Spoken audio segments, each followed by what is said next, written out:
Hi everyone, I'm going to go through exercise 4.1. This is week 2. So just because there's been quite a couple of queries in relation to it and it's a bit difficult to wrap your head around. I've been doing this for many years and I still find it a bit difficult. So I don't blame anyone that is finding it hard and you've never done accounting before. So the way it works is we've got a bunch of transactions, and then what we need to do is we've got the worksheet and we've got to classify them. So our worksheet has cash, accounts receivable, office furniture, office equipment, accounts payable, equity, and profit and loss. So we're trying to figure out whether what position the company is in terms of profit and loss. So if we remember, we've got 5 different accounts. So we have a transaction and they get coded into different accounts, okay? So what are they? Liabilities, assets. These two are in our balance sheet. And we've got revenue and expenses, profit and loss, and equity kind of works between the two of them, balance sheet and P&L. They're kind of what reconciles everything. Now, we've got to figure out, okay, so we've got these 5 kind of groups. What's the nature of them? So there's the debit or the credit, and they have different impacts on the P&L. Like basically, if you've got money here, debit will make money go up, credit will make money go down, and vice versa. So we've just got to figure out what to do there. So liabilities, credit nature, asset, debit nature, revenue, credit nature, expense, debit nature, equity, credit nature. Essential knowing all those.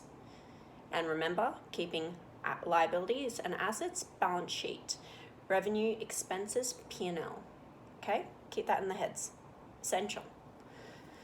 Okay, let's go through these transactions. I'll do my best at explaining them and we'll work through it together. I've made myself little notes here because some of them are quite tricky, I'm not going to lie. I've been doing it, as I said before, for quite a long time. And it is something to wrap your head around because if you've never done accounting before, it's a different language, it's a different way of thinking. It's not like maths. You're coding things in different ways and to watch the money flow and all that. So, first one, contributed 50K into the business bank account. So, if we have a think, remember every transaction, we've got one transaction, it's got 2 sides to the transaction. There's an up, there's a down. So we've got to figure out what accounts are involved and if it goes up and down, okay? That's essential. So this is kind of called, if you've ever heard, T accounting. So it goes like that. And then you have your account and the dollar value. If that doesn't make sense, totally ignore that. But just remember up and down. So there's movements. They can also go both up and they can also go both down, okay? There's going to be movements and there's always 2 sides of the story. So equity, pretty easy. We've got money coming in, which is cash. Cash goes up, equity goes up, okay? But this doesn't have an impact on our P&L, okay? Remember P&L, what are they? It's revenue and expenses, okay? Hopefully that one's an easy one.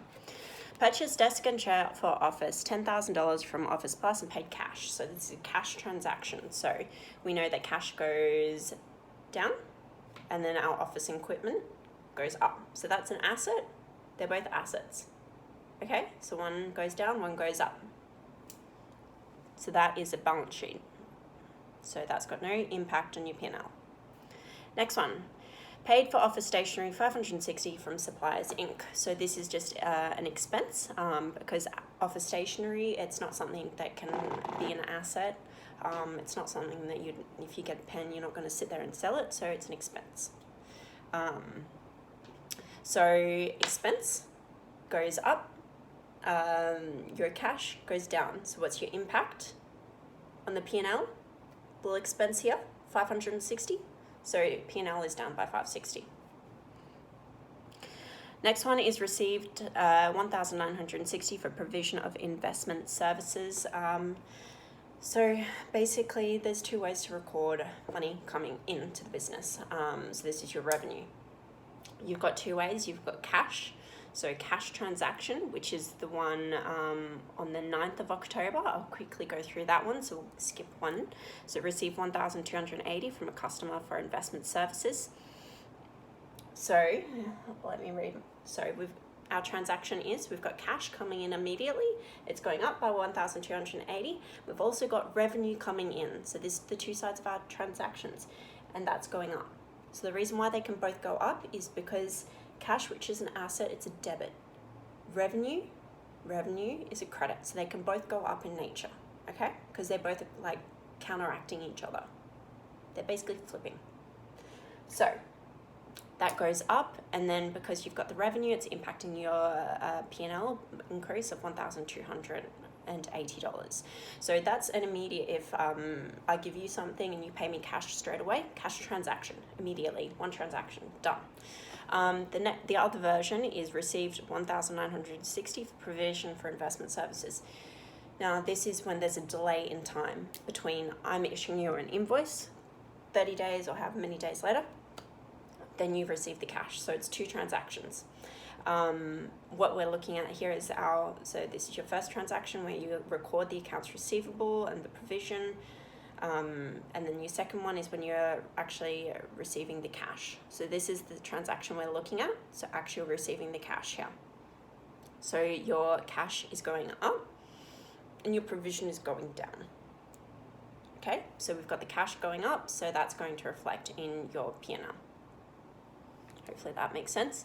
It's a bit more complicated, maybe a bit further down the line when we look at accounts receivable and accounts payable a bit more. I might do another video on that because it's a bit to wrap your head around, because it's when you're looking at journal entries, you've got to do two different ones, not just one transaction. If you have any questions in relation to that, put it below. I'll respond, do another video, whatever you prefer. Next is paid, so the 10th, paid energy bill for $404. Again, expense and cash transaction, expense going up, cash going down. Expense impacts your P&L. So that 404 is going to bring your P&L down. I feel like I missed one. Oh, sorry, I did. The 8th, which is paid a mobile bill for $356, exactly the same thing as the energy bill.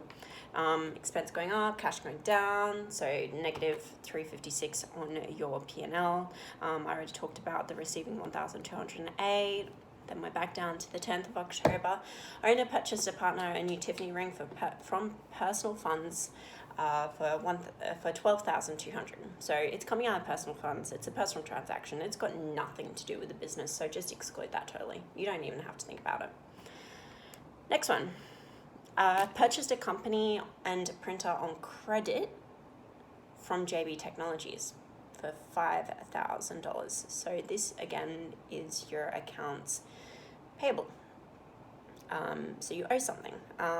So you're getting, again, this is the time thing.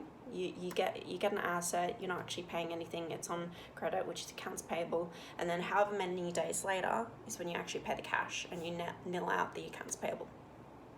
So we're getting so this is, remember how I said two transactions with the revenue? So you've got the first one of the first part of the transaction, then this is the cash part. In this one, we're looking at the very first transaction, but this is the opposite side. This is when we're actually going to be paying money out.